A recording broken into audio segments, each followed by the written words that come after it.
as quickly as I can because we only have 10 minutes. So let's check this out and then talk about it.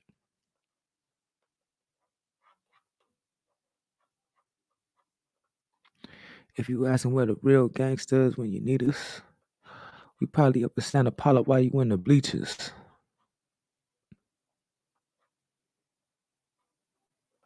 I want to encourage all of the artists who are spending their hard-earned money on promotion for their music to not be afraid to ask whoever they're paying, what do I get in return for giving you this money? Because if it's just exposure, if it's just a little bit of clout, I mean, if that's worth it to you, then cool. You know what I'm saying? And if it is worth it to you and that's why you're doing it, then at least ask yourself, how am I going to leverage this clout to get me to the next level? Because if you're just spending money because someone says you need to spend money, but you're really just financing their dreams, how does that benefit you?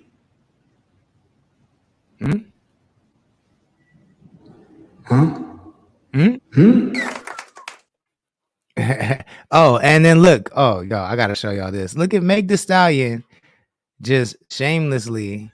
Can y'all please stop remaking? And I'm not gonna blame it on Meg Thee Stallion. I know she got a stylist. But look, she stole my whole swag. She stole the whole swag. Ridiculous. It's been happening too much. But you know, they say imitation is the most sincerest form of flattery. So I'll take it. But Meg Thee Stallion did jack my swag. Let's call it spade a spade.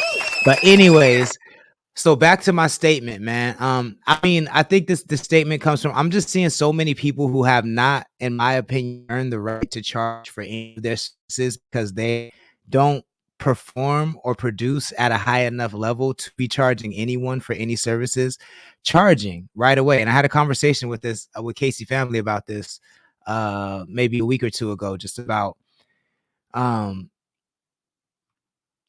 everybody telling the artist that the artist needs to be willing to pay for their dreams and the artist needs to be willing to sacrifice and invest in themselves.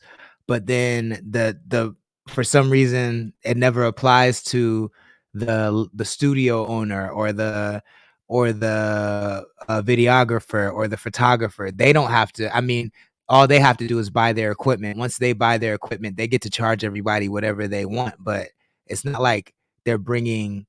It's not like they can do what they do without a subject to film or a subject to take a picture of, you know what I'm saying? And like, if it's one thing, if you are a videographer, and let me preface this and give the disclaimer of saying, of course you have the right to run your business however you want to run your business. You have the right to charge people whatever you want to charge people. But I do think that you should consider the value in building your portfolio as well. If you think that an artist would benefit from paying you for your services, but you've only shot 1 or 2 videos, you know what I'm saying? And like none of them have the track record of, going super viral or doing anything that benefits an artist, then you shouldn't be shocked if an artist doesn't want to pay you $1,000 just because you paid $1,000 for your camera. You know what I'm saying? Like you're not paying the artist for all the years and years they built up the talent to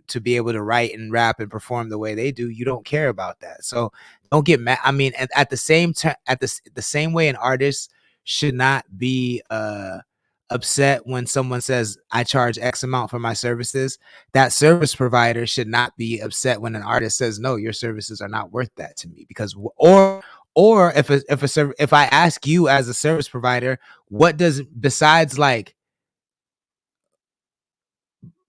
as the content itself is what I'm paying you the market value for, what does this get me? Like, because it's ridiculous to me that people are paying videographers, directors, and for music videos, and then those music videos are going on the director's channel. Like, that's crazy. It's ridiculous to me that people are paying for writing camps, and then the songs that come from the writing camps end up on an album that's not the artist who paid for it.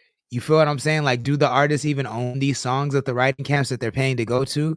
Like, do the artists own these videos that they're paying for that get uploaded to a director's channel? I don't know. I don't have the answer, but I'm just saying, like, I think artists need to start asking, like, what do I get in return for my money? Because it seems like all of these people are taking advantage of hip hop artists because they can. You know what I'm saying? They're good at marketing, they're good at branding, and they know that hip hop is low hanging fruit, unfortunately, when it comes to people being thirsty and wanting to get on and being down to pay whatever it takes to get on. So, artists, protect yourselves. Do not be afraid to ask, you know, how does it benefit me as an artist? How does this help me get closer to my goals? Ask that question before you cut a check. And I'm gonna leave you guys with that. It's Friday night, so it's time to decide if I'm gonna turn up or turn down. But either way, I'm gonna figure it out. I'm gonna get out of here. Y'all have a great weekend. Please be safe, be responsible.